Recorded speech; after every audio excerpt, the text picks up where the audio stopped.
اب چھوٹے بچوں کے ساتھ، چھوٹی بچیوں کے ساتھ جو کچھ مدرسوں کے اندر، سکولز میں، کالجز میں یا اپنے رشتہ دار کرتے ہیں، تو اس میں یہ سارے فیکٹر، تو یہ والا فیکٹر تو صرف ڈومیننٹ نہیں ہوتا، اور فیکٹرز بھی ہوتے ہیں۔ وہ پرائم منسٹر صاحب کی اسٹیٹمنٹ کو اس وقت مذاق بنایا گیا، آج اس اسٹیٹمنٹ کی ہمیں ضرورت تھی، کیونکہ اگر پرائم منسٹر کا یہ فارمولہ لگایا جائے نا آج والے اس 14 اگست والے اس مینار پاکستان والے مسئلے میں، تو پھر سب سے پہلے پرائم منسٹر صاحب کو اس عورت کو پکڑنا چاہیے اپنی اس ڈاکٹرن کے تحت، کیونکہ ان کا کہنا تھا کہ یہ عورتیں اس قسم کا لباس پہنتی ہیں تو ان کے ساتھ یہ کچھ ہوتا ہے، تو اس میں پھر سب سے پہلے کون پکڑی جاتی ہیں؟ پرائم منسٹر کو تو کم از کم اب یہ چیز سمجھ ہے نا، اگر یہ پلانٹڈ چیز نکل آئی ہے تو کم از کم وہ تو کہنا کہ اسے بھی تفتیش کے اندر لیا جائے اور اس کو بھی قرار واقعی سزا دی جائے اگر یہ واقعی پلانٹڈ ہے، جو ہمیں نظر آ چکا ہے۔ چلیں پھر بھی ہم جوڈیشری کے اوپر چھوڑتے ہیں، ہم صرف اپنا گمان بتا رہے ہیں قرائن کی روشنی میں، بادی النظر میں اٹ سیمز لائک دیٹ۔ میں ان اینکرز کی بڑی عزت کرتا ہوں، یقین کریں بعض موقعوں پر یہ لوگ بڑی دلیری دکھاتے ہیں، بڑے مذہبی لوگ بھی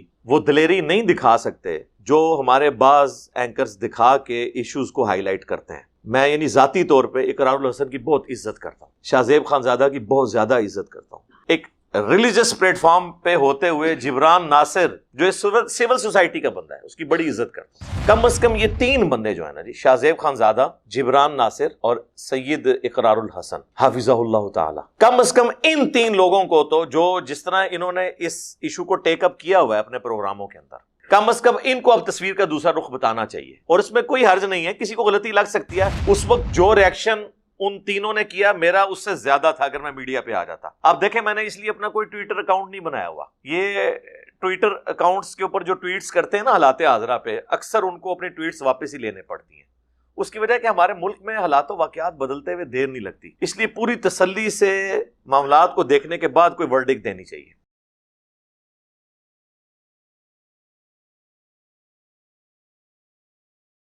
السلام علیکم۔ لا حول ولا قوة الا بالله حسبنا الله ونعم الوکیل یا حی یا قیوم برحمتک استغیث۔ یہ تو مجھے لگتا ہے کسی نے نا کوئی بڑی انٹلیکچوئل ترتیب لگائی ہوئی ہے۔ پہلا سوال جو ہے نا وہ 14 اگست والا لکھا ہوا ہے جی۔ 14 اگست کے موقع پر عورت سے شرمناک حرکت پر آپ کی کیا رائے ہے؟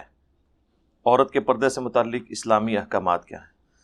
عورت کے ساتھ تو کم شرمناک حرکت ہوئی ہے، مردوں کے ساتھ زیادہ شرمناک حرکت ہوئی ہے۔ وہ اب دیکھ لیں اس کی جو تفصیلات ہیں وہ جس بھیانک طریقے سے سامنے آنا شروع ہوئی ہیں، تو پوری قوم کا سر جو ہے وہ شرم سے جھک گیا ہے کہ ہمارے ملک کے اندر اس وقت گراوٹ کا یہ لیول ہو چکا ہے کہ لوگ صرف ٹک ٹاک کے اوپر سوشل میڈیا پہ فیم حاصل کرنے کے لیے کسی بھی لیول پہ گر سکتے ہیں۔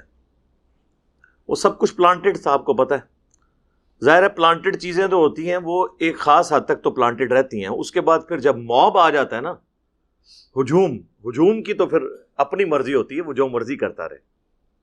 شروع میں تو آپ کوشش کرتے ہیں کہ اس طریقے سے یہ معاملہ کریں، آگے جو حالات و واقعات ہیں پھر وہ کنٹرول سے باہر ہو جاتے ہیں، اور یہ ایک یونیورسل پرنسپل ہے۔ آپ پالیٹکس میں بھی دیکھ لیں کہ بعض اوقات اسٹیبلشمنٹ کسی ایک بندے کو اوپر لے کے آتی ہے اور وہ سمجھتی ہے میرا اعلی کار رہے گا، خاص حد تک تو معاملات اس طرح چلتے ہیں، لیکن جب اس بندے کو پتہ چلتا ہے کہ میری سیٹ کے اندر تو بڑی پاور ہے، تو پھر وہ کچھ اپنی مرضی بھی تو کرتا ہے نا۔ تو یہ ایک جنرل رول ہر جگہ اپلائی ہے، اور پبلک جو ہے وہ تو کسی کے قابو میں نہیں، سیدھی سی بات ہے۔ اس کا جو دوسرا پورشن ہے نا جی، عورت کے پردے سے متعلق اسلامی احکامات، وہ کس مسلمان کو نہیں پتا؟ اس کے اوپر اگر ہم گفتگو کرتے ہیں تو ہمیں لوگ کہتے ہیں یہ آرتھوڈاکس ہیں، فنڈامنٹلسٹ ہیں، اور جو بیسک ہیومن رائٹس ہیں ان کے خلاف بولتے ہیں، اسلام کے رولز کا پابند اگر کسی نے ہونا ہے تو وہ اس انڈیویجول کا مسئلہ ہے، آپ کیوں کسی کے بارے میں اس طرح کی ورڈکٹ پاس کرتے ہیں؟ تو وہ دوسری طرف چل پڑتے ہیں۔ تو یہ باتیں تو ان لوگوں کے لیے جو مسلمان ہیں، اسلام سے محبت رکھتے ہیں، اسلام کو فالو کرنا چاہتے ہیں۔ جو صرف پاکستان کے شناختی کارڈ میں مسلمان لکھے ہوئے ہیں اور وہ اسلام کو کوئی سیریس نہیں لینا چاہتے، تو ان کے لیے تو آپ پورا قرآن ان کے آگے سے گزار دیں، احادیث کے سارے جو سختیاں ہیں پردے کے حوالے سے وہ گزار دیں، ان کے کان پہ جوں تک نہیں رہیں گی. لہٰذا ان کے لیے تو یہ، اور اس کیٹیگری میں زیادہ تر وہی لوگ فال کرتے ہیں. اس حوالے سے میری کئی ایک ویڈیوز ریکارڈ ہیں، آپ پردہ لکھیں اور ساتھ انجینئر محمد علی مرزا، تو آپ کو کئی ایک چیزیں کھل جائیں گی. غض بصر کے حوالے سے عربی میں یہ ٹرمنالوجی یوز ہوتی ہے، نگاہوں کو نیچا رکھنا، غض بصر، غین ضاد. تو سورۃ النور کے اندر اس کے تفصیلی احکامات ہیں، اور اس میں آپ دیکھیں کیا انٹلیکچوئل ترتیب ہے کہ اللہ تعالیٰ نے پہلے مردوں کے پردے کا ذکر کیا ہے کہ اے نبی صلی اللہ علیہ وآلہ وسلم مؤمن مردوں کو حکم دو کہ اپنی نگاہوں کو نیچا رکھیں، اور پھر آگے چل کر آیا کہ جو مومنات ہیں، مؤمن عورتیں ہیں، انہیں بھی حکم دو کہ اپنے نگاہوں کو نیچا رکھیں. پھر سورۃ الاحزاب میں تو اسپیسیفکلی نبی صلی اللہ علیہ وآلہ وسلم کی بیویوں کے حوالے سے جو ہمارے لیے رول ماڈل ہیں، امہات المومنین رضی اللہ عنہن، ان کے حوالے سے تفصیلات آئی ہیں. ان کی پاکیزگی میں تو کسی کو شک نہیں ہونا چاہیے. اس کے باوجود اللہ تعالیٰ فرما رہا ہے کہ جب نبی کی بیویوں سے تمہارا کوئی لین دین ہو اس حوالے سے کہ اللہ کے نبی گھر میں موجود نہ ہو اور ان کی غیر موجودگی میں تم نبی علیہ السلام کے گھر جاؤ، تو نبی کی بیویوں کو بھی یہ حکم ہے کہ اگر کوئی اس طرح مرد آتا ہے، اگرچہ آنری طور پہ آپ ان کی مائیں لگتی ہو لیکن پردہ اپنی جگہ برقرار ہے، ان سے بات اتنے لچھے دار انداز میں یا اتنی نرمی سے نہیں کرنی کہ ان کے دلوں کا روگ جو ہے وہ انہیں ابھارے کسی غلط نیت کے اوپر. یعنی نبی کی بیویوں کو جو امت کی مائیں ہیں انہیں بھی یہ حکم ہے کہ انہوں نے گفتگو لچھے دار انداز میں نہیں کرنی اپنی اولاد کے ساتھ. بگوٹم تو نہیں ہے لیکن آنری طور پہ تو اولاد ہے. النبی اولا بالمؤمنین من انفسہم وازواجہ امہاتہم، نبی مومنین پر ان کی جانوں سے بڑھ کر حق رکھتے ہیں، اور نبی کی بیویاں امت کی مائیں ہیں صلی اللہ علیہ وآلہ وسلم. تو ان کے لیے اتنا سخت حکم آیا ہے پردے کے حوالے سے. خیر یہ تو ڈیٹیلز ہیں، میں صرف اشارتاً چند ایک چیزیں اس میں مینشن کر رہا ہوں. اس ٹاپک کے اوپر صرف اسی کو ایڈریس کیا جائے، اس کی ساری تفصیلات تو 1-1.5 گھنٹہ چاہیے. اس وقت یہ ٹاپک اتنا اہم نہیں ہے، ہر مسلمان کو پتہ ہے کہ پردے کی کیا اہمیت ہے. اصل جو ٹاپک اہم ہے وہ یہ 14 اگست کے اوپر جو یہ تماشا ہوا. دیکھیں سوشل میڈیا کے ذریعے آپ کو اس کا پلانٹڈ ہونا تو بالکل آشکار ہو چکا ہے، اور سوشل میڈیا کے ان چینل سے آشکار ہوا ہے جن کے بارے میں کوئی یہ گمان بھی نہیں کر سکتا کہ یہ کوئی ریلیجس تھاٹس رکھتے ہیں بہت زیادہ. مثلاً اس وقت پاکستان میں چند ٹاپ پہ جو سوشل میڈیا کے چینلز ہیں جن کی ویورشپ ہمارے مین سٹریم کے چینل سے بھی زیادہ ہے یوٹیوب کے اوپر، ان میں سے ایک اردو پوائنٹ ہے جنہوں نے میرا بھی انٹرویو کیا تھا، آپ کو پتا ہے. انہوں نے پے در پے کتنی ویڈیوز بنا کے اس پورے کے پورے معاملے کو کھول کر عوام کے سامنے رکھ دی ہے. وہاں پہ جو سیکیورٹی گارڈ تھا اس کی ویڈیو لیک ہوئی، پھر وہاں پہ جو چشمدید گواہ تھے وہاں پہ جو موجود تھے ان کے انٹرویوز آئے. اب یہ چیزیں بالکل کھل کے سامنے آ گئی ہیں. لہٰذا اس صورتحال کے اندر جن لوگوں نے اس وقت، میں نہیں کہتا کہ چالاکی کی ہے، بعض لوگ کہہ رہے ہیں کہ جی وہ اس میں خصوصاً وہ 2 بڑے انوالو ہیں جنہوں نے وہ ساتھ بٹھا کے، اس کو میں نام نہیں لیتا ورنہ پھر اصلاح کا دروازہ بند ہو جائے گا. میں نے ان تک میسج تو اپنا کل ہی پہنچا دیا تھا کہ آپ لوگ فوراً میڈیا پہ آ کے اپنی کلیریفیکیشن دیں اور معافی مانگیں. جو اس طرح ایک نامحرم عورت کے دائیں بائیں بیٹھ کے اور وہ بتانا چاہ رہے تھے کہ ان میں سے ایک نے تو یہاں تک الفاظ استعمال کیے کہ اللہ کا شکر ہے میری کوئی بیٹی نہیں ہے. یہ شکر ادا کرنے کی بات نہیں ہے، یہ تو آپ اپنی قسمت پہ روئیں. تو اور دوسرے نے بھی اس کو، وہ تو آپ کو پتہ ہے وہ تو مسخرہ ٹائپ ہی ہے، اس کا تو نام لینے کی بھی ضرورت نہیں ہے. تو ان لوگوں کی کیا اہمیت ہے؟ ان لوگوں نے اس سارے مسئلے کو اٹھایا ہے اور 3-4 دن کے بعد ورنہ جس عورت کے ساتھ یہ ایشو ہو جائے ایک ہفتہ تو وہ شوق سے باہر نہیں آتی، وہ تو اگلے دن اپنی ویڈیوز تصویریں اپلوڈ کر رہی ہے. بعض لوگ وکالت کر رہے ہیں نہیں وہ پرانی کر رہی ہے. جناب پرانی بھی نہیں ہوتی ہیں، بندے کو ہوش ہی نہیں ہوتی کسی چیز کی. تو اس کے بعد تو یہ معاملات کھل گئے نا. اب ان لوگوں کو آ کے اس کو کلیریفائی کرنا چاہیے. ہم ساتھ ہیں. یہ اس قسم کے جو مابز حرکتیں کرتے ہیں، خواہ کسی مرد کے ساتھ کریں خواہ کسی عورت کے ساتھ، یہ تو غلط ہے. اس کے اوپر تو دوسری رائے کوئی نہیں ہے. اور پاکستان میں کوئی ایک ایسا شخص نہیں ہے جو اس کو پلانٹڈ کہتا ہو اور ساتھ یہ نہ کہہ رہا ہو کہ یہ 400-500 بندوں نے جو کچھ کیا یہ بالکل غلط ہے. یہ سب کہہ رہے ہیں کہ غلط ہے. لہٰذا کسی کی نیت پہ اب یہ شک نہیں کیا جا سکتا کہ جو اسے پلانٹڈ کہہ رہے ہیں تو وہ اس طرح کے معاملات کو صحیح سمجھتے ہیں. وہ کہہ رہے ہیں کہ غلط ہوا ہے، زیادتی ہوئی ہے، لیکن یہ تصویر کا ایک رخ ہے. تصویر کا دوسرا رخ اس سے زیادہ بھیانک ہے کہ جس طریقے سے یہ سب کچھ کریٹ کی گئی سچویشن. اچھا، اب وہ جو لوگ اعلی کار بنے ان کے ساتھی، وہ تو اب جیل میں سڑیں گے، خواہ وہ پلانٹڈ تھے یا نہیں تھے، کیونکہ تصویروں میں تو وہی آ رہے ہیں نا. اور میں آپ کو بتاؤں، موب اگر کسی کو اچھالے نا اس کی ہڈی پسلی توڑ دیتا ہے. یہ بڑے ذمہ دار لوگ تھے جو پکڑ کے عورت کو اچھال رہے تھے، جن کو یہ پتا تھا کہ ہم نے اسے کیچ بھی کرنا ہے، کیونکہ وہ ہم نے اس کو بعد میں کیچ جو کروانا ہے. عام موب اگر کسی کو اچھالے نا تو اس کی ہڈی پسلی الگ ہوتی ہے. یہ بڑے ذمہ دار جو 25-30 لوگ ساتھ تھے نا، تو تصویروں میں تو وہی آ رہے ہیں، وہ تو نہیں بچیں گے. اب وہ لاکھ چیختے رہیں کہ ہماری تو کوئی انوالومنٹ نہیں ہے.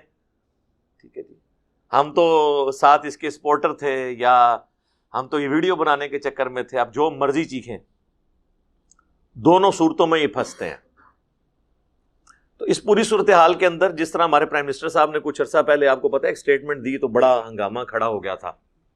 میں بھی کہتا ہوں کہ پرائم منسٹر کو اس طرح کی سٹیٹمنٹس دیتے وقت 3-4 دفعہ اول و آخر اعوذ باللہ من الشیطان الرجیم پڑھ لینا چاہیے، اس حوالے سے کہ اس کو کلیریفائی بار بار کریں کہ میری اس سٹیٹمنٹ کا مطلب کوئی غلط نہ لے. اس کو میں اعوذ باللہ من الشیطان الرجیم سے تشبیہ دے رہا ہوں.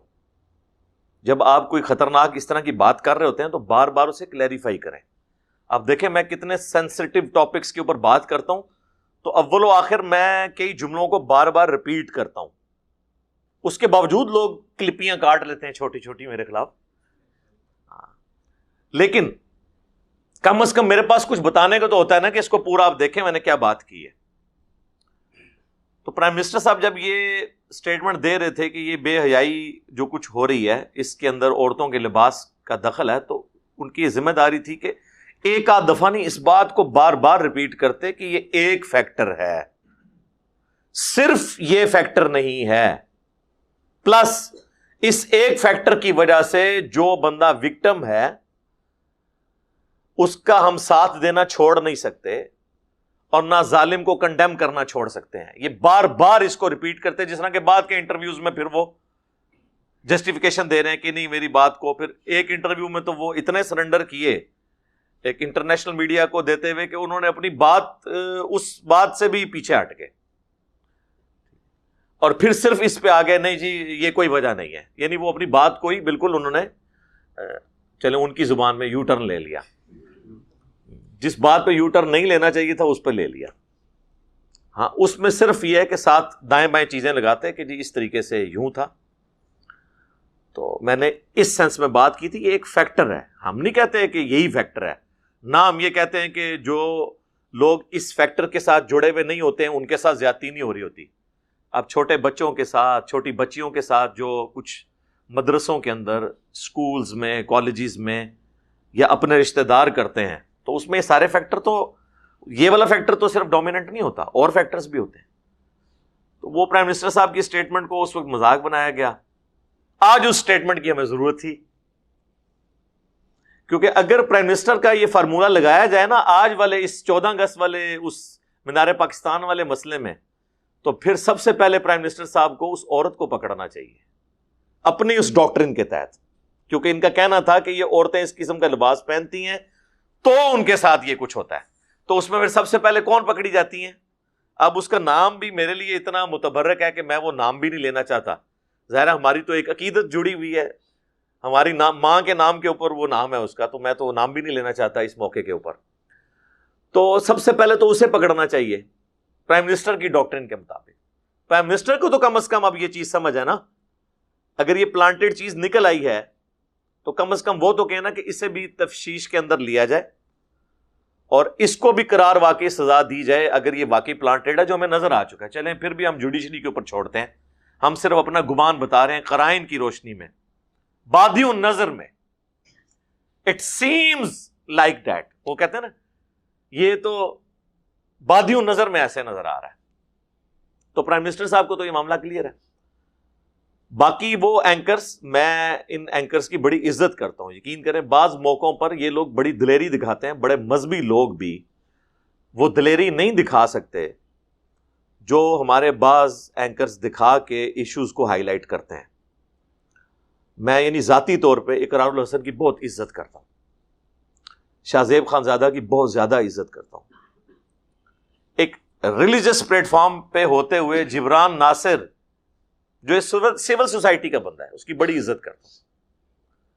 کم از کم یہ تین بندے جو ہیں نا جی، شاہ زیب خانزادہ، جبران ناصر اور سید اقرار الحسن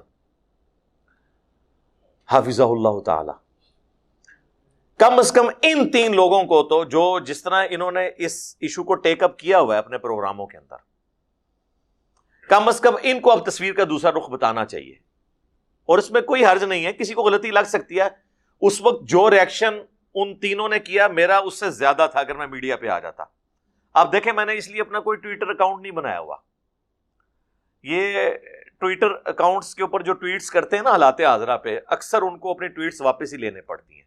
اس کی وجہ کہ ہمارے ملک میں حالات و واقعات بدلتے ہوئے دیر نہیں لگتی، اس لیے پوری تسلی سے معاملات کو دیکھنے کے بعد کوئی ورڈکٹ دینی چاہیے. اور قیامت تک کے لیے یہ چیز ہے کہ اس قسم کی کوئی چیز میں نہیں استعمال کروں گا کبھی بھی. تو کم از کم ان لوگوں نے یہ جو اس وقت اس کو سپورٹ کیا، ہم ساتھ ہیں ان کے. اب ساتھ یہ بتائیں کہ یہ بھی برابر کی مجرم ہے جس نے یہ سب کچھ کیا جو کچھ نظر ہے. اب وہ میں اس پہ آدھا گھنٹہ بول کے اپنا ٹائم نہیں ضائع کرنا چاہتا کہ میں آپ کو بتاؤں کہ فلاں نے یہ کہا تو فلاں یہ ویڈیو لیک ہوئی اس میں سے یہ نکلا. وہ آپ سب کو پتہ ہے. مجھ سے بہتر انداز میں اردو پوائنٹ والوں کی جو ویڈیوز ہیں اس کے اندر وہ چیزیں ہائی لائٹ کر چکے ہیں، وہ آپ دیکھ لیں. اب کم از کم تصویر کے دوسرے رخ میں بھی دیکھ کے ان لوگوں کو بھی پکڑنا چاہیے جو لوگ اس میں برابر کے مجرم ہیں، اس کے قریبی ساتھی ہوں یا ایون وہ خود ہو. اور آپ کو میں حفظ ما تقدم یہ بات بتا دوں کہ پاکستان کے قانون میں عمر قید تک کی سزا ہے اس ایشو کے لیے. اور یہ لوگوں کو پتہ نہیں ہے کہ عمر قید کتنی بڑی سزا ہوتی ہے. آپ کو اگر ایک ہفتے کے لیے ایک ایئر کنڈیشن کمرے میں انٹرنیٹ کی سہولت کے ساتھ بند کر دیا جائے اور باہر نہ آپ نکل سکیں اور اسی کمرے کے کونے میں ایک ٹوائلٹ بھی ہو تو آپ ایک ہفتے کے بعد تنگ آ جائیں گے. اور جیل کا اگر آپ کو وزٹ کروا دیا جائے نا کہ وہاں کس طرح انہوں نے مرغیوں کے دڑبے کی طرح ایک ہی چھوٹے سے کمرے میں کتنے بندے رکھے ہوتے ہیں اور اسی کمرے کے کارنر پہ اٹیچ باتھ نہیں ہوتا، ایک چھوٹی سی وہ ایلیویٹ کر کے دیوار بنی ہوتی ہے 2.5-3 فٹ کی، اور سب دیکھ رہے ہوتے ہیں، بس وہ صرف اتنا ہی پردہ ہوتا ہے اور وہ سائڈ پہ بیٹھے ہوتے ہیں اور جو مچھروں کی اماجگاہ وہ بنی ہوتی ہے. میں تو کہتا ہوں جن لوگوں کو یہ ڈان بننے کا شوق ہے نا، انہیں گورنمنٹ کا کام ہے انہیں صرف نا آنرری طور پہ ایک ویکینڈ جو ہے نا کسی جیل میں گزروائیں. ان کو کہیں کہ اگر آپ کو پوری زندگی یہاں پہ رہنا پڑے، نہ کوئی گھڑی، نہ کوئی آپ کے پاس انٹرنیٹ، نہ وقت گزارنے کے لیے کوئی چیز، تو پھر آپ دیکھیں کتنا مشکل وقت ہے. تو ان لوگوں کو پتہ چل جائے. تو یہ جو اس قسم کی حرکتیں کر رہے ہیں وہ ہوش کے ناخن لیں. باقی جو اسلام کی بنیاد پہ باتیں کر رہے ہیں تو ان کو میں دوسری طرف بھی لے کے جاؤں گا کہ جب ہمارے محبوب صلی اللہ علیہ وآلہ وسلم کے گستاخانہ خاکے بنتے ہیں تو ہمارے نوجوان بڑے چیخو پکار کر کے نعرے بلند کرتے ہیں، حرمت رسول پر جان بھی قربان ہے، غلامی رسول میں موت بھی قبول ہے. لیکن ان میں سے کتنے % لوگ ہیں جو اس دن وہ نعرے لگانے کے بعد ظہر یا عصر کی نماز کا وقت آئے تو مسجد میں آپ کو نظر آئیں گے؟ ان میں سے کتنے لوگ ہیں جو یہ کہیں کہ نبی علیہ السلام کے خاکے بناتے ہوئے انہوں نے آپ صلی اللہ علیہ وآلہ وسلم کی مبارک داڑھی میں بم دکھایا ہے تو چلو آج ہم داڑھی کی نیت کرتے ہیں؟ تم نے ہمارے نبی کی داڑھی کی توہین کی ہے تو لو میں آج سے داڑھی کی نیت کرتا ہوں.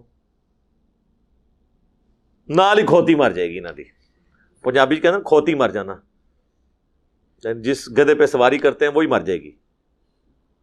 بینک توڑوا لیں ان سے اور کام کروا لیں, یہ کام نہیں کریں گے. تو یہاں پہ بھی یہ جو لوگ ٹرینڈز چلا رہے ہیں نا جی, اقرار الحسن کو گرفتار کرو, فلاں کو گرفتار کرو, ان سے پوچھیں کہ آپ لوگ اپنی زندگی میں کیا بالکل پارسا ہیں, اور آپ میں سے کبھی کوئی کسی اسلامی بہن کی خدمت کے لیے روڈ پہ کھڑا نہیں ہوا؟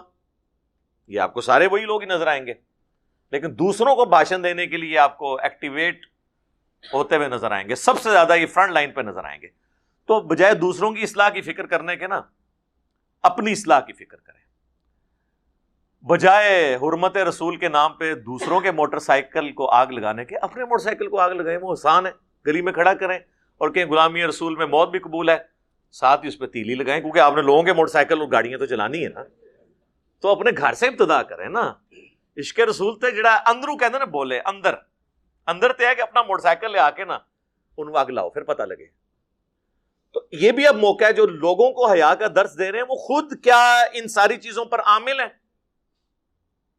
تو اکثر لوگوں کے سر شرم سے جھک جائیں گے کہ وہ خود کتنے عامل ہیں اس طرح کے معاملات. تو میں بیلنس گفتگو کر رہا ہوں, یعنی یہ بالکل ایک طرف ہو کے نہیں. میں ایک ریلیجس پرسنالٹی ہوتے ہوئے بھی میں جو اس کے دوسرے اسپیکٹس ہیں اس کے اوپر بھی نظر رکھی ہوتی ہے, یہ نہیں ہے. میں یہ کہتا ہوں کہ ہر بندے کو اپنی مرضی کے مطابق زندگی گزارنے کا حق ہے, خواہ وہ ہندو ہے, عیسائی ہے, یہودی ہے, کوئی لبرل ہے, ایتھیسٹ ہے, لیکن اسے یہ حق حاصل نہیں ہے کہ وہ دوسروں کے معاملات کے اندر اس حوالے سے دخل کرے کہ امن کی جو صورتحال ہے وہ برباد ہو جائے کسی ملک کے اندر. یہ تو آپ کو کوئی بھی کرنے کی اجازت نہیں دے گا. دیکھیں, امریکہ کا پریزیڈنٹ بھی اگر پکڑا جائے نا کہ وہ شرابی ہے یا اس نے کسی عورت کے ساتھ منہ کالا کیا ہے تو وہ پریزیڈنٹ نہیں رہ سکتا. حالانکہ وہاں تو یہ کوئی بری چیز بھی نہیں ہے, لیکن وہ بھی یہ سمجھتے ہیں کہ اس پوسٹ کے لیے یہ بندہ چاہیے, کیونکہ وہ ہمارا فرنٹ کا ایک چہرہ ہے. اور یہ ہمارے فرنٹ کے چہرے 14 اگست کے اوپر کیا حرکت کی ہے ان لوگوں نے. پھر اسی طریقے سے آپ دیکھ لیں کہ وہ ہمارے مولویوں کی پٹی پڑھانے کے اوپر رنجیت سنگھ کا جو مجسمہ ہے وہ بھی ایک بندے نے جناب نعرے مارتے ہوئے توڑ دیا. میں آپ کو اکثر کہتا ہوں کہ یہ ان کو جو نعرے سکھا رہے ہیں نا, گستاخ رسول کی ایک ہی سزا سرطان سے جدا, گستاخ رسول تو ان کے پاس کبھی آنا ہی نہیں ہے, کیونکہ یہ تو فرانس پہنچ نہیں سکتے, یہ تو امریکہ پہنچ نہیں سکتے. تو یہ کہتے ہیں اتنی دور سے امپورٹ کرنے کی بجائے ہم لوکل اپنے گستاخ خود کریٹ کریں اور ان کی ہم گردن مروڑیں تاکہ ہم جنت میں پہنچ جائیں. تو پھر یہ مسلمانوں کو جان بوجھ کے گستاخ ڈکلیئر کریں گے, انہیں قتل کر کے اپنی جنت پکی کریں گے. ان تک تو یہ پہنچ نہیں سکتے. دنیا کا امن ان لوگوں نے برباد کر دیا, تو وہ مجسمے توڑ رہے ہیں, اس قسم کی حرکتیں کر رہے ہیں. پھر ایک اور ویڈیو کل منظر عام پہ آئی مین میڈیا کے اوپر ہی, جس میں وہ رکشے والی ویڈیو بھی آپ دیکھیں. یعنی چلیں وہاں تو کوئی کہہ سکتا ہے کہ وہ اس ٹک ٹاکر نے بلا لیے تھے ساتھی یا سیلفیز کے لیے لوگوں کو, یہاں تو بیچاری کچھ عورتیں جا رہی ہیں اور یہ اس میں کہنا کہ جی کسی عورت نے برقع نہیں کیا ہوا یا اس نے پردہ نہیں لیا ہوا یا اس نے نقاب نہیں کیا ہوا تو اگر کوئی مرد حرکت کر دے تو وہ بھی مجرم ہے. ایسی سوچ کے اوپر لعنت ہی ہونی چاہیے. یہ کوئی جسٹیفیکیشن نہیں ہے. یہ آپ اس عورت کو تو ضرور کہہ سکتے ہیں کہ تم پردے کا اہتمام کرو, لیکن اس کی بنیاد کے اوپر کسی کو نہیں آپ دوسرے کو تو کلین چٹ نہیں اس حوالے سے دے سکتے کہ اسے کیسے رائٹ حاصل ہے. اور میں آپ کو بتاؤں, ہمیں تو اتنا آئیڈیا نہیں ہے, لیکن جن لوگوں سے ہمیں جو اس پورے سسٹم سے ہو کے آئے ہیں وہ ہمیں بتاتے ہیں کہ جتنا آپ کا یہ بدکاری والے معاملات چل رہے ہیں اس میں تو زیادہ تر عورتیں جو ہیں وہ پورے برقعے کے اندر ہوتی ہیں, جو سڑکوں پہ کھڑی ہوئی ہوتی ہیں. تو پھر وہ بھی نہیں بچ رہی ہیں برقعے کے اندر. تو یہ بالکل اس کی پلیل ہے. یہ ایک فیکٹر ضرور ہے, میں یہ مانتا ہوں. آپ ہالی ووڈ کی فلمیں آج سے تقریباً 70-80 سال پہلے کی دیکھیں گے تو عورتوں کے آپ کو لباس بھی آلموسٹ پورے نظر آئیں گے. اس نے ٹریگر ضرور کیا معاملات کو. اس طرح ویڈیوز, جس طرح فحش ویڈیوز بننی شروع ہوئی ہیں, اس کے بعد آپ کا یہ چونکہ سیکس فری معاشرہ بنتا جائے گا تو یہ معاملات بڑھیں گے ضرور. اس کی وجہ سے آپ معاملات کو کنٹرول کسی حد تک کر سکتے ہیں, لیکن جو ایک ذہنی پستی ہے, سیکس ظاہر ہے کہ اللہ تعالیٰ نے انسان کی آزمائش کے لیے ایک بیسک ہیومن انسٹنکٹ رکھی ہوئی ہے نا، زُیِّنَ لِلنَّاسِ حُبُّ الشَّهَوَاتِ مِنَ النِّسَاءِ. اللہ تعالیٰ سورہ آل عمران میں فرما رہا ہے کہ ہم نے آراستہ کر دی ہے انسان کے لیے شہوات کی محبت.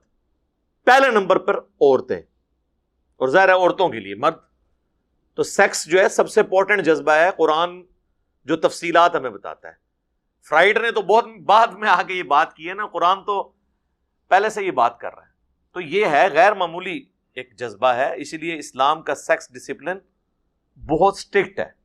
ظاہر ہے یہ جذبہ بڑا غیر معمولی ہے. مجھے اسلام کی دو چیزیں بہت زیادہ پسند ہیں. نمبر 1 توحید. ایک اللہ کے ساتھ آپ جڑ جائیں تو دنیا کے ہر خوف سے آپ کو امن اور نجات مل جاتی ہے. ہر خوف سے، چاہے وہ کسی انسان کا ہو، کسی واقعے کا ہو، کسی صدمے کا ہو. انا للہ و انا الیہ راجعون. توحید اسلام کی سب سے بڑی خوبصورتی. اور دوسری سیکس ڈسپلن. یہ اتنا سٹرکٹ ڈسپلن ہے، نگاہیں نیچی رکھنی ہے. جامع ترمذی میں حدیث ہے جہاں پہ 2 غیر محرم مرد و عورت ہوتے ہیں، تیسرا شیطان ان میں ہوتا ہے. بخاری مسلم دونوں میں حدیث ہے، نبی علیہ السلام نے جب پردے کے احکامات بیان کیے تو کسی نے پوچھا دیور، فرمایا دیور تو موت ہے. دیکھیں نا کتنے سٹرکٹ قوانین ہیں پردے کے حوالے سے. اور سورۃ النور تو ایپیکس ہے کہ اپنی نگاہیں نیچی رکھنی ہے، جہاں سے سارے معاملات شروع ہوتے ہیں. مردوں کو بھی حکم، عورتوں کو بھی حکم. پھر سورۃ الاحزاب میں سورہ نور کے اندر کس لیول تک انسٹرکشنز آئی ہیں کہ عورتوں کی زیور کی چھنکار بھی باہر سنائی نہ دے. علیحدہ سے اوڑھنی لینی ہے سینے کے اوپر. اور جلباب کا لفظ، گھونگٹ کا لفظ استعمال ہوا ہے. لوگ کہتے ہیں چہرے کا پردہ کدھر ہے؟ گھونگٹ میں چہرے کا پردہ نہیں ہوتا، یعنی وہ آگے کر کے ایسے لٹکایا کرتا. اس کا تو یہ شکر کریں، برقع تو بڑا آسان ہے پہننا. اور ابھی بھی آپ انٹیریئر انڈیا میں چلے جائیں، ہندوؤں کے اندر بھی وہ گھونگٹ چل رہا ہے. گھونگٹ تک کا جلباب کا ذکر ہے. پھر اس کو تو چھوڑ دیں. بخاری مسلم دونوں میں حدیث ہے جو حدیث افک ہے، جو ام عائشہ سلام اللہ علیہا پر تہمت لگی تھی. تو وہ جو صحابی نبی الاسلام نے پیچھے چھوڑتے تھے، وہ جو سامان وغیرہ سمیٹ کے لاتے تھے، تو ان کو اچانک نظر پڑی. بڑی لمبی حدیث ہے، میں مختصر بتا رہا ہوں. تو سیدہ عائشہ کو اونگ آئی تھی تو ان کے چہرے سے گھونگھٹ اتر گیا. تو انہوں نے کہا کہ میں نے سیدہ عائشہ کو اس لیے پہچان لیا کہ آیت پردہ اترنے سے پہلے میں نے ان کو دیکھا ہوا تھا، ورنہ میں انہیں پہچان نہ سکتا کہ یہ سیدہ عائشہ ہیں. تو اس کا کیا مطلب ہے کہ آیت پردہ نازل ہونے کے بعد وہ چہرے کا بھی پردہ کرتی تھی. جب ہم یہ بتاتے ہیں پھر غامدی صاحب کہتے ہیں نہیں، وہ امہات المومنین کے لیے تو چہرے کا پردہ ہے، عام عورتوں کے لیے نہیں ہے. اچھا، تو عام عورتوں نے لیڈی ڈیانا کو اپنا آئیڈیل بنانا ہے یا امہات المومنین کو اور نبی علیہ السلام کی بیٹیوں کو اپنا آئیڈیل بنانا ہے؟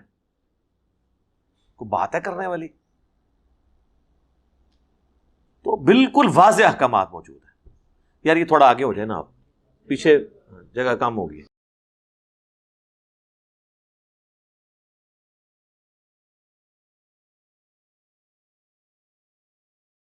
دروشی پڑھیں، اللہم صلی علی محمد وعلی آل محمد. تو پردے کی جو تعلیمات ہیں وہ تو بڑی سٹرکٹ ہیں. الموجم الکبیر طبرانی میں صحیح سند کے ساتھ حدیث ہے، نبی علیہ السلام نے فرمایا کہ کسی غیر محرم عورت کو ہاتھ لگانا اس سے بہتر ہے کہ کسی کے سر میں لوہے کی کیل ٹھونک دی جائے. یعنی اگر کسی شخص کو اس عذاب کا پتہ چل جائے تو وہ اپنے سر میں لوہے کی کیل ٹھکوانے کے لیے تو تیار ہو جائے، لیکن اس گناہ کے عذاب سے وہ چھٹکارا حاصل کر لے. تو اسلام میں بہت سٹرکٹ احکامات ہیں پردے کے حوالے سے. اور پھر انٹریکشن، اور آپ یہ دیکھیں یہ ٹک ٹاک جو ہے اس وقت ہمارے لیے مصیبت ہی بن گئی ہے. میں نہیں کہتا اس کا سارا یوز جو ہے وہ نیگیٹو ہے، پازیٹیو یوز بھی ہے. اور پھر دیکھیں لوگ آگے کہہ رہے ہوتے ہیں جی یہ سیلیبریٹیز ہیں، یہ سیلیبریٹیز ہیں، گانا کوئی اور گا رہا ہے، یہ لپ سنگ کر کے سیلیبریٹی بن گئے ہیں. آپ اپنا ٹیلنٹ بتائیں نا کہ آپ کے اندر کیا کوالٹی موجود ہے. اس طریقے سے تو یہ گندے لطیفے سنا کر یا عجیب و غریب قسم کی حرکات کر کے، لیکن ساری چیزوں کے باوجود میں یہ کبھی نہیں کہوں گا کہ سوشل میڈیا کے ان پلیٹ فارمز کے اوپر پابندی ہونی چاہیے، کیونکہ پابندی پہلی تو بات ہے آپ لگا ہی نہیں سکیں گے. اب یہ پابندی یہ آلموسٹ آپ سمجھ لیں جس طرح الیکٹریسٹی کو ہم اپنی زندگی سے اب نہیں نکال سکتے نا، یہ بیسک نیڈ بن چکی ہے، یہ اب بیسک نیڈ ہے. اب آپ نے اس کا رخ صرف طے کرنا ہے کہ کس رخ کے اوپر آپ اس کو لے کے جا رہے ہیں. اس حوالے سے بہت زیادہ بولا جا سکتا ہے، باقی آپ کے سامنے صورتحال. اس کے اوپر جو ورڈکٹ دینے کا مقصد یہ تھا کہ جن لوگوں نے فرنٹ سے لیڈ کر کے اس ایشو کو ٹیک اپ کیا ہے، ہم ان کی دل سے قدر کرتے ہیں، لیکن ساتھ ہی ساتھ یہ دوسرے پہلو کو بھی بیان کریں تاکہ یہ پتہ چلے کہ یہ پلانٹڈ جو معاملات ہوتے ہیں، ان معاملات کے اندر قصوروار دوسرے لوگ بھی، تاکہ مستقبل میں آنے والے واقعات رک جائیں، ورنہ یہ چیزیں آئیں گی. بہرحال کم از کم یہ پٹ سیاپے سے یہ فائدہ ہوگا کہ اب لوگ احتیاط کر کے چلا کریں گے انشاءاللہ تعالی، امید ہے انشاءاللہ تعالی. اللہم انی اسألک بانک انت اللہ لا الہ الا انت الاحد الصمد الذی لم یلد ولم یولد ولم یکن له کفوا احد وإلہکم الہ واحد لا الہ الا هو الرحمن الرحیم. الف لام میم اللہ لا الہ الا هو الحی القیوم. اللہم صلی علی محمد وعلی آل محمد. اللہم ربنا آتنا فی الدنیا حسنہ وفی الآخرۃ حسنۃ وقنا عذاب النار. اللہم احسن عاقبتنا فی الامور کلہا واجرنا من خزی الدنیا وعذاب الآخرہ. ربنا آتنا من لدنک رحمہ وَهَيِّئْ لَنَا مِنْ أَمْرِنَا رَشَدًا. اے اللہ ہماری، ہمارے ماں باپ کی، ہمارے بیوی بچوں کی، پوری امت کی تمام دینی، دنیاوی، جسمانی، روحانی، ظاہری، باطنی پریشانیاں، تکلیف، مصیبتیں، دکھ، درد، بیماریاں، دشواریاں دور فرما. اے اللہ ہماری، ہمارے ماں باپ کی، ہمارے بیوی بچوں کی اور پوری امت کی تمام پریشانیوں کو اے اللہ دور فرما کے آخرت میں ان کے عوض اجر عظیم عطا فرما، صبر اور استقامت نصیب فرما. اے اللہ ہمارے ملک پاکستان کی خیر فرما، اندرونی اور بیرونی خطرات سے محفوظ فرما، پورے عالم اسلام کی خیر فرما. اے اللہ پاکستان، افغانستان، عراق، چائنا، فلسطین، شام، جہاں کہیں بھی مسلمان تکلیف میں، اے اللہ ان کی تکلیف کو دور فرما. حاضرین کے دلوں میں جو جو نیک اور جائز دعائیں ہیں اپنی بارگاہ میں قبول و منظور فرما. جتنے لوگ بھی اس دعوت سے جڑے ہوئے ہیں، اللہ ویڈیوز دیکھیں گے، اے اللہ تمام کے دلوں میں جو جو نیک اور جائز دعائیں ہیں اپنی بارگاہ میں قبول و منظور فرما. اے اللہ جن جن بھلائیوں کا سوال تیرے محبوب صلی اللہ علیہ وآلہ وسلم نے تجھ سے کیا، ہمارے حق میں، ہمارے ماں باپ کے حق میں، ہمارے بیوی بچوں کے حق میں، پوری امت کے حق میں قبول و منظور فرما. اور جن جن چیزوں کے شر سے تیرے محبوب علیہ السلام نے تیری پناہ طلب کی، ہمیں، ہمارے ماں باپ کو، ہمارے بیوی بچوں کو، پوری امت کو ان چیزوں کے شر سے اپنی پناہ عطا فرما. اے اللہ حاضرین کے دلوں میں جو جو نیک اور جائز دعائیں ہیں قبول فرما. حاضرین کے گھر والوں میں جو کوئی بیمار ہیں انہیں شفا عطا فرما. حاضرین کے اے اللہ جو چھوٹے بڑے رشتہ دار فوت ہو چکے، جتنے بھی مسلمان آج تک فوت ہوئے، اے اللہ ان کی مغفرت فرما. اللہم اغفر لحینا ومیتنا وشاہدنا وغائبنا وصغیرنا وکبیرنا وذکرنا وانثانا. اللہم من احییتہ منا فاحیہ علی الاسلام ومن توفیتہ منا فتوفہ علی الایمان. اللہم صلی علی محمد وعلی آل محمد. سبحان ربک رب العزة عما یصفون وسلام علی المرسلین والحمد للہ رب العالمین.